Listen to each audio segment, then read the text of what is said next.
Peter, thanks very much for taking time out to meet with us today. The reason we're actually doing this is when we had the interview on stage at the PM Summit last year, there was a huge amount of feedback from the audience, and indeed from people even after the event came to us and were emailing us and things like that. And we just thought that it would be a good idea to record it so we could put it out there. As you know, the PM Summit predominantly deals with project managers from many different disciplines.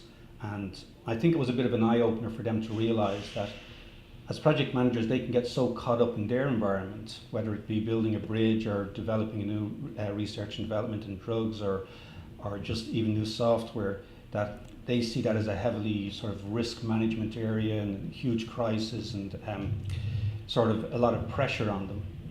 But when they actually stood back and listened to what you have to say about the projects that UNICEF work in, it sort of made them realise, yeah, you know, sure, it is important what we do, but it pales in significance to what you do in UNICEF, and managing that crisis and being able to react in such a prompt way, to have those sort of processes and methodology set up that when a crisis hits, like in Sudan or in Somalia or in Yemen, or the Syrian crisis is still ongoing, that very often when they're out of the public eye, we forget about them, but what we don't realise is that that work is still ongoing on a much longer time. So maybe you could introduce what UNICEF is actually about, because we all hear about UNICEF, but we're not really sure even what the acronym stands for. We don't even know that it's no longer connected with the UN and why it was set up in the first place and what the ambition was for it to disappear soon after. Okay, well, firstly, Raymond, just to say thank you very much for allowing me and UNICEF, by extension, to be part of the Project Management Summit. We found it a fantastic experience.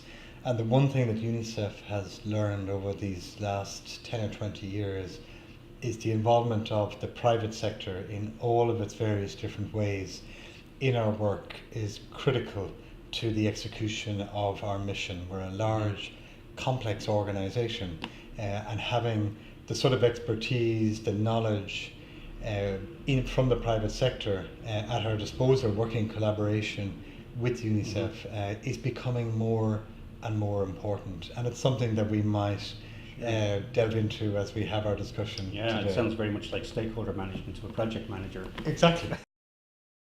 You know, we're all stakeholders to a certain extent in the world now, because the world is a completely connected entity, despite some of the political commentary that we hear these days. I think anybody who's involved in project management, certainly anybody who's involved in humanitarian work, knows the cause and effect. What happens in one part of the world has an effect in the other. So the work we do around the world is complex, multidimensional, and the sort of things that your colleagues, your professional colleagues in project management companies throughout Ireland and indeed abroad resonates with the sort of work we do.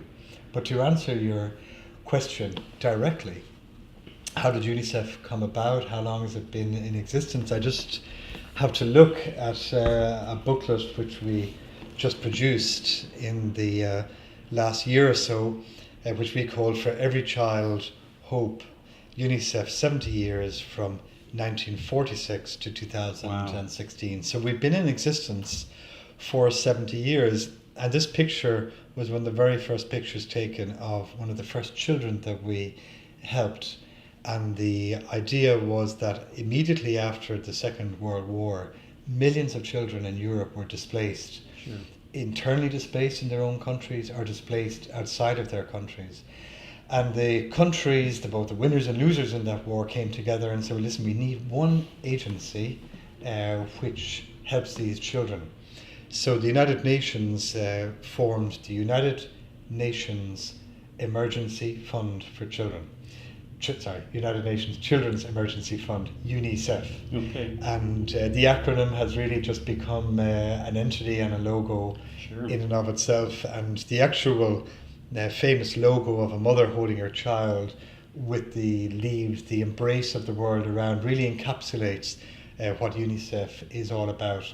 Of course, there is a huge irony in this photograph, because UNICEF is now back in Europe, That's right. working in the countries that we worked in 70 years ago, helping people flee violence and conflict, this time in the Middle East.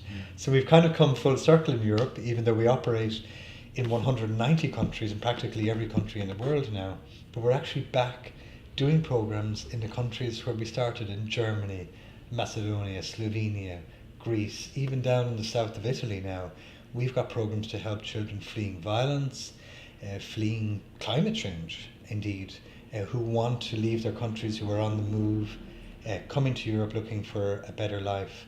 And these children really, really do need help. So I hope that answers your first question about what is sure. UNICEF all about. The relevance is there to this very day. Yeah, which is really a bit of a sad indictment, really, that after 70 years we're still doing the same things. As what is it?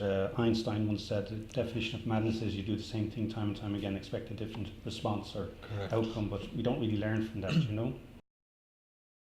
With the what you do there with managing all of that, just even from a project management perspective, I mean, there's huge documentation. I mean, even in project management, we get snowed under with documentation and things. And so if we lose a document, we may lose a component to something that we're building in a project. But at UNICEF, actually, that component is a child. So documentation is a huge problem even for you guys as well. It is, yes. I mean, one of the key things that we work on is to realise the right of every single child to have a documentary existence. So many children in the world are born today who are undocumented, and they will not have an identity going through their lives. And those children are effectively lost before they even get started in life. They won't be able to access services, and if they are on the move, like so many millions of children today, without an actual physical identity of a birth certificate, let alone other types of identity, you will find yourself in real difficulties. So yes, just from documents for children, but also documents and recording what we do as a large global organization requires a huge amount of management information systems, and obviously that is something which is relevant to everybody in project management. How do you run a complex, involved organization of 10,000 people situated in 190 countries? That in itself is a kind of a logistical and management nightmare, and something we have to grapple with. I was at an event last night in relation to project management, and it was sort of like a Q&A session with a number of people on a forum, and one of the questions was, how do project managers manage cross-cultural teams? And I mean, I don't think there's any bigger cross-cultural team than someone like UNICEF. As you say, 190 countries, wherever. It's vast. And we sort of, you know, we go through college and we learn all these things about it, cultural differences and personalities and traits that we inherit from our sociology of just being around where we're growing up. But, you know, for an organization like UNICEF who has to go across many different countries and many different cultures, that's a huge challenge as well. It is, no doubt. I mean, we've got, I think, last count, something like 160 different nationalities working for us at our global logistics hub and supply division in Copenhagen, which is somewhere I would love you to see at some stage. We have over 45 different nationalities just working in one building. And of course, the children we serve, by definition, come from 190 different countries and nationalities of completely different ethnic backgrounds, different cultures requiring different needs. So, but we see that as a strength because, as we spoke at the outset, the world is becoming inexorably more connected. People are on the move all over the world now, and to that sort of diversity, that melting pot, as the United States is often called, the world is a melting pot now.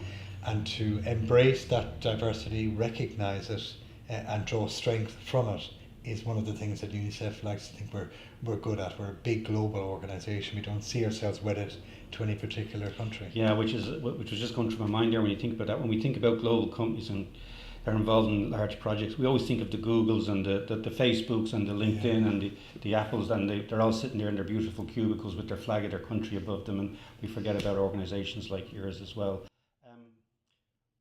I think one of the main, I think, hard-hitting points that came out of the PM Summit last year was you made reference to who the first people are on the ground when a crisis happens. And the audience immediately thought you were going to say UNICEF or some other global charity organisation are the first ones on the ground. So maybe you could just talk a bit about that.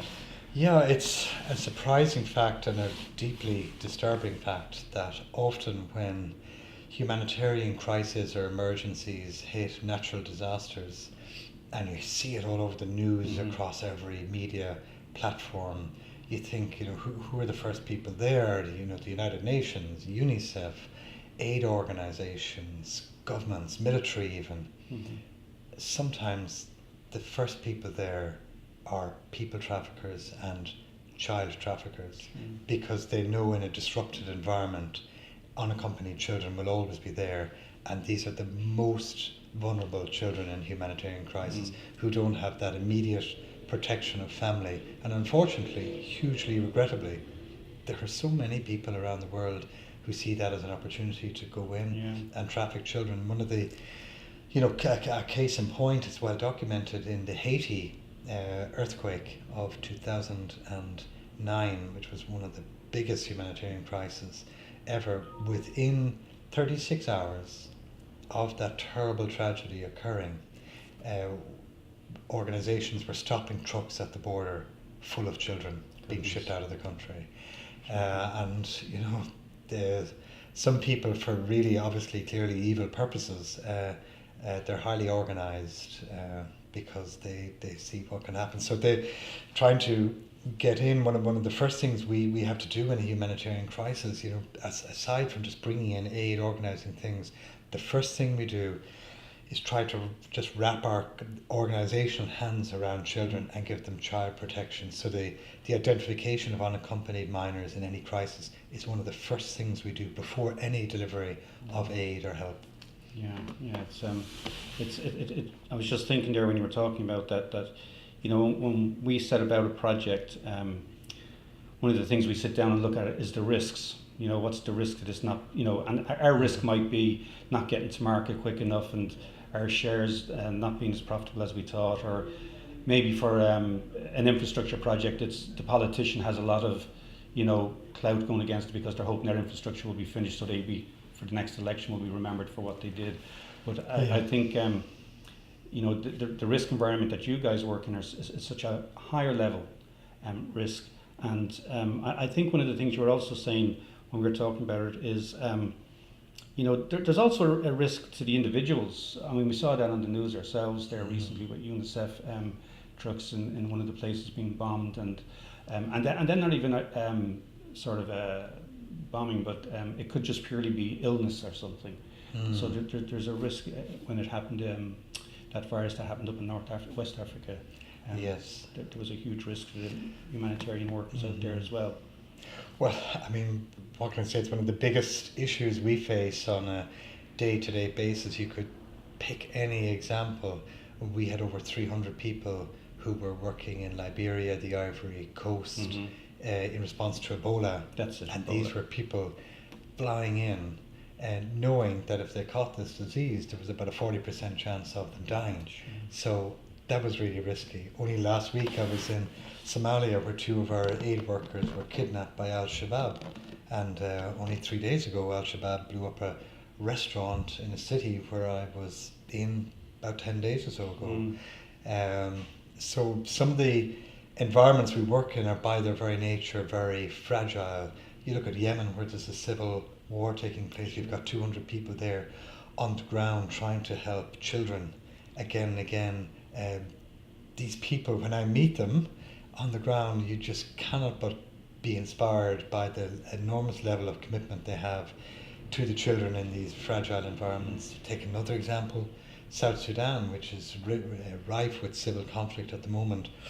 To get aid into the north in the areas in the Unity sector of that country where famine has been declared only a few short months ago, you have to fly in because you just cannot travel 4 or 5 hours with aid on the road. So yes, there's risk. Then you've got to manage those risks, as in every project that you or organisations in your area would manage. You've got to assess the risk, appreciate the risk, mitigate against that risk, while at the same time adhering to the high standards of safety for your people and organisations, knowing that you can never be 100% risk-free in any endeavour. So, yeah, risk is something that we face day in, day out. It's a tough one. The other thing that sort of upsets a lot of project managers is that they have a budget for their project, monetary budget. They have got a timeline budget as well, but and they have to work within that constraint of those budgets and those resources. But you know, if you look at UNICEF and the projects you guys do, I mean, your budget really is unknown because you're depending on the public out there to give donations and for corporations and partners and things like that to contribute to it. Your timelines are very restrictive because you've got a minimum amount of time to get in there and do something quickly. Maybe you could just give the people an insight into, from a monetary perspective, is that an ongoing struggle for UNICEF to continuously trying to get funding? You know, because nowadays we look at all, you know, you look at any television program and you could have 4 or 5 or 6 different charities coming across the television, whether that's for children's cancer or for whatever. Is it a difficult thing? I have to say, Raymond, it's a huge challenge for every organisation. Sure. Obviously, financing, sustainable resources, budgetary matters are huge for every organisation. We find that as much a challenge as anybody else. That's because we don't always just immediately go in after a crisis. We try to be there before crises happen and to fund an infrastructure to respond to crisis in real time. So let me give you an example. I was in Nepal last year looking at our earthquake response. This is when 8,000 people, many children, died within 45 seconds. 38,000 schools fell, literally were demolished in 38 seconds, and 45 seconds, more than all the schools in Ireland just gone in an instant. Helping to fund the rebuilding of those was an enormous task. But one of the things that struck me in Nepal more than anything else was the fact that they had been planning for this emergency for years and years. So within 3 hours of the actual earthquake hitting, they were able to go into pre-positioned supplies around the country and have 750,000 water purification tablets available for distribution. They had 3 of these huge UNICEF tents, which they put at the disposal of the government, which had to be stored, they had to be checked, they had to be erected, and we just handed them over to the government. All that costs money, significant amounts of money, and in the sort of environments that we work in, it is hard and expensive to get people in, to get equipment in, to get resources in. One could pick any number of examples, or one of the biggest things we do in humanitarian crisis is to get high-level experts in, logisticians, clinicians, engineers. And one example I would give is when the terrible typhoon Haiyan hit the Philippines a few years ago. It wasn't food that we got in, it wasn't water, although all the water systems were gone. It was engineers. We got 5 of our top engineers, got into Manila, got down to Tacloban, and in cooperation with the government got straight to the water treatment plant in Tacloban and fixed it. So it wasn't bringing in aid, it was fixing what was there at the time. And I arrived just the day that actually the water was turned on again in Tacloban, and it was hugely inspiring to see, you know, aid working in that sort of way, at a high level way, bringing in highly trained and expert people to fix something like that. And all of that does come at a cost, there's no question about that.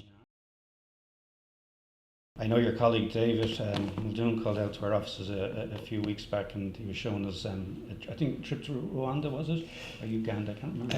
Rwanda. Yeah, after the genocide. And I think what was inspiring about that presentation he gave us was that, first of all, what you did for the people was wonderful, and that, but there was a lot of infrastructure projects after taking place, but more importantly, what I found inspiring was the ownership. The people are now taking ownership of these. It's not that UNICEF are there forever and a day. They're there to support them and bring them, but they're actually, the individuals are actually taking on that project themselves and then running with that going forward.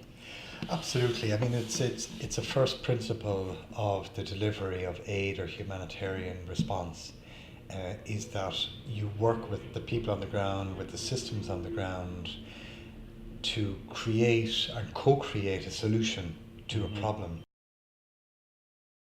You can't just come in, build something and walk away. That'll just fall down. Exactly. And one of what we like to think is one of UNICEF's competitive strengths is because of the mandate we have from the United Nations, in other words, all the countries of the world coming together, it means that in every country, our primary partner, no matter how fragile or how difficult the environment, our primary partner is the government. So we have relationships at the very highest level, at prime ministerial, presidential level. We have relationships with all the relevant ministries to have their imprimatur and their permission to effectively operate in that country. So I was in Somalia only last week. Again, a very fragile environment, but we had to, in the last number of months, deliver 500 emergency food centres, outpatient centres, for the crisis that's hitting that country at the moment, and we might discuss that.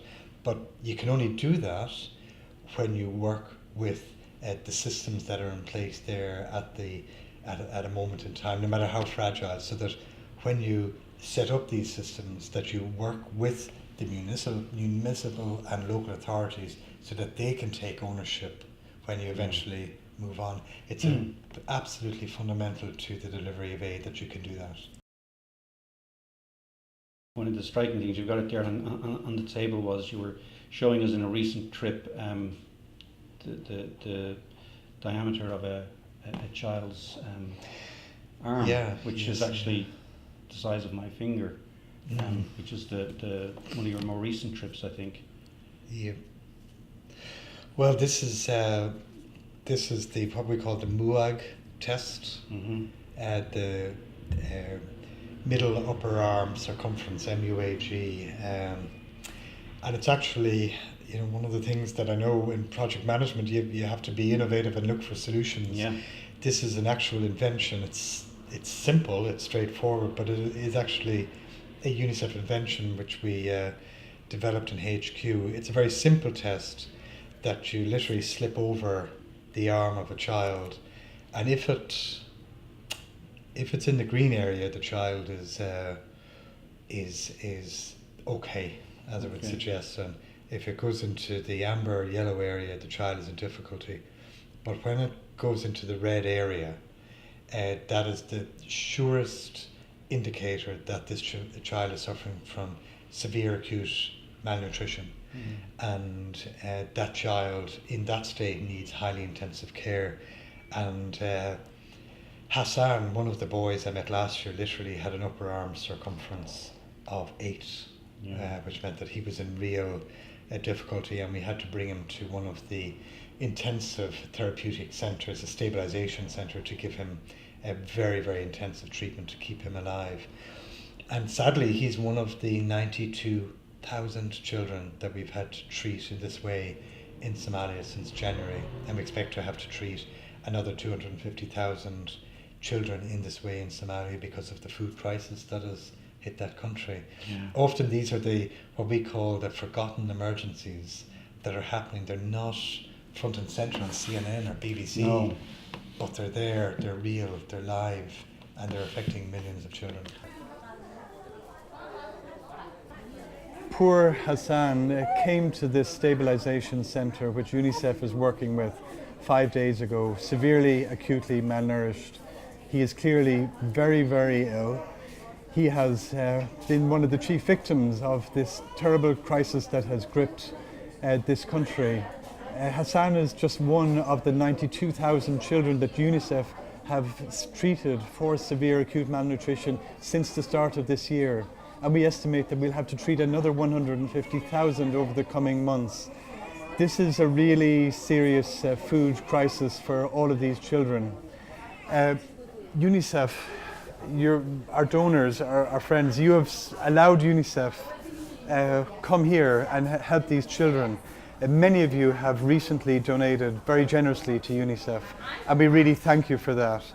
But the need here in stabilisation centres such as this really is great. And we ask you either now or in the future to please continue to support UNICEF so that we can help children like poor Hassan and to help save his life and thousands more like him. This is Peter Power, Executive Director of UNICEF, thanking you, our supporters, very, very much. I think that's the thing that's probably hit me the most since we started communicating and working together, is that I go home and I watch the news and I see things on the news, and Dave or yourself might have been telling me something about that's happening, and it doesn't hit the news until weeks, maybe months later. And then when it does hit the news, it's like 2 or 3 days. And then it's gone, and it's sort of gone out of the back of everybody's mind, but that is still ongoing for you guys and working through that, so it's a huge problem.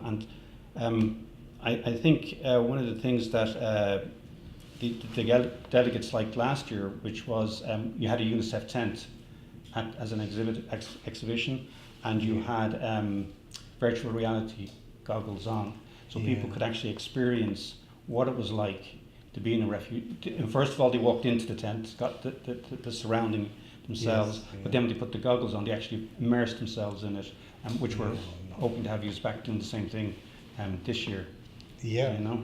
Of course, the 2 points on that, I suppose the tent itself is just an example of sometimes the infrastructure that you have to erect very, very quickly in humanitarian crisis. You go into an area where a lot of the buildings have been destroyed or degraded in an earthquake or a typhoon or a natural disaster, and you have to be able to get in there, erect a tent, make sure it's stable, whole pile of logistical and project management issues in that. But the idea of bringing the tent to the summit was to give a very real, in your face, I suppose, expression of what we do on the ground. And then we said, well, why not bring it to the next level? Virtual reality is the buzzword these days. So we said, let's bring people into an actual refugee camp itself. We didn't do that specifically for the Project Management Summit because obviously the cost involved, but we want to, for our donors and the people who work with us, we want to give them a real sense of what it's like to be a child in these circumstances. And it does see one anecdote that just springs to mind when I was in the Zaatari refugee camp in Jordan. These are children fleeing the crisis in Syria. One young girl just came out of one of these tents, a quarter the size of this room, and only weeks previously she had been in college with her girlfriends, embarking on a whole new life. And she came out and she said, please get me out of here. I'm now back living with my parents in a tent. And from hero to zero in a matter of weeks. And that is the plight of many children right throughout the world, unfortunately, given the crises that are afflicting the world at the moment. Yeah, I think you threw a challenge down at the summit last year for any corporation who want to do some sort of team building exercise, that they could actually contact you and engage in trying to do a tent challenge. So to try and promote that, Vicky's actually going to try and organise this year, I think, at the social networking event. I think she's organising with your guys and David, that they will actually take the tent down while we're doing the closeout, and then we're going to try and get some project managers. Now the thing is, you'll probably end up with a room full of people just looking at the tent because project managers are expecting someone else to come along and build it for them. But let's see how they do. We might have the risk managers now trying to shout out all sorts of things, but we'll see what happens anyway at it. That could be great fun. We kind of sat down. We were teasing some of the participants in the Project Management Summit to say that my colleagues here in the office can set up one of these tents in about 2 hours 15 minutes, and surely the professionals could do it quicker than that. But Yeah, we shall see. We shall You know, see. The problem is, if they have a set of instructions, they don't like instructions, so they'll throw them out because they have all the answers. You know. Well, listen, it's been really good. It's wonderful getting an opportunity to go through this conversation again, because as I said, there was a huge amount of interest in it. Thank you. Hopefully we'll put it up on YouTube for people to watch, and you know, what I would say to people is, when, you know, particularly we're trying to get the project management professional fraternity to obviously drive to the site and see it, but, you know, think about their projects when they're doing it, when things get tough, step back a minute and think, is it really as tough as you think it could be? I've actually just finished a research paper on mental health and project management, which I'm delivering at this year's summit. So it's something I think that's in all professions. It's one of those things that probably doesn't get brought to light as much as it should, because I think it still has a challenge around people speaking openly about it. Correct. The results I got from the survey back definitely backed that up. There was an overwhelming majority of people saying that mental health issues are everywhere, and that there's a stigma still associated with it. And when you were talking there and I was listening to our discussion, I was actually trying to figure out to my own mind, like I work on projects now, and I work over the world on large implementation of enterprise project management solutions, but they're stressful, and I've come across where I've had team members and they've had issues and I've had to try and guide them through it, but the stress that your guys must go through, and you know, how do you actually switch off when they come home from, say you go out and you come back to your family and you see your children, and is there support and backup within UNICEF for that? There is. It's a very, very fair point, Raymond, a very important point. And somebody suffering from mental health issues, it doesn't matter is it through the stress involved in a global project management or in humanitarian. Exactly. That person is suffering from the same condition. And yes, you're right, we absolutely need to recognise that in every professional endeavour, in every endeavour, Everything. the people can be subjected to stress levels that are way beyond the norm and can suffer from that. In our business, do we have it? 100% yes. And that's why, you know, again, last week in Somalia, seeing people work in the most extreme circumstances, in very harsh climates, very little infrastructural support, trying to deliver aid to people who really, really need it, and seeing really horrible things and seeing children suffer in sometimes terrible ways, that does impact our people. So yes, we do have a very developed infrastructure to help people both in country in terms of counselling, but also to ensure that once they leave the country, that they get a break, that they also have access to professional counselling as well, because I can openly admit that when I came back from Somalia last week, and sometimes from other humanitarian crises, and you know, within 24 hours of seeing a child, you know, who's starving, and you come in your front door and you see 4 children who don't want for anything. The juxtaposition and the contradiction there can have a real effect on you, and it did only last week on me. And we've got, I think, we are all global citizens now, and we've got to understand this, that every person, every child, anywhere in the world is your neighbour, like your next door neighbour. So if your next door neighbour was starving, if they didn't have food to eat, if they didn't have shelter or help, you would help them.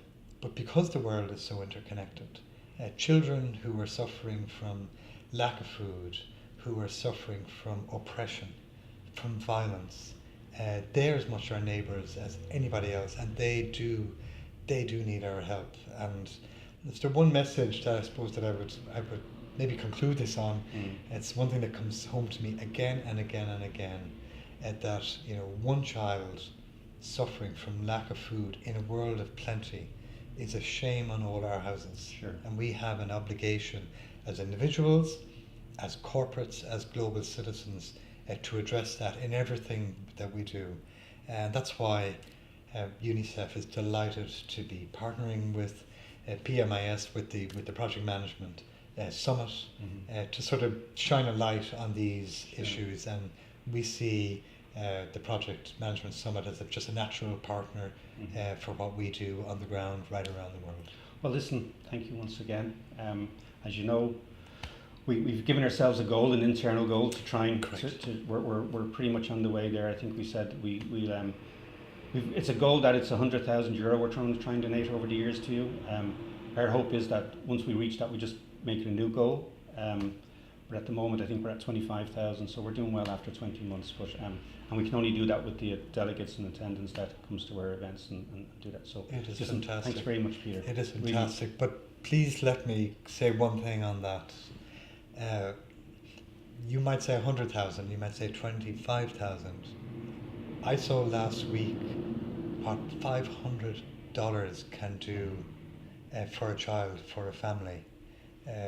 $500 less means 10, 20 families that cannot be fed, that cannot get life-saving treatment. So scale, it's all relative. Oh, most definitely. Anything that people do in support of UNICEF is hugely appreciated. And goals are, yes, they are hugely important, but it's the commitment that we value more than anything else. Yeah. Well, thank you very much, Peter. Thank you very much. Appreciate it.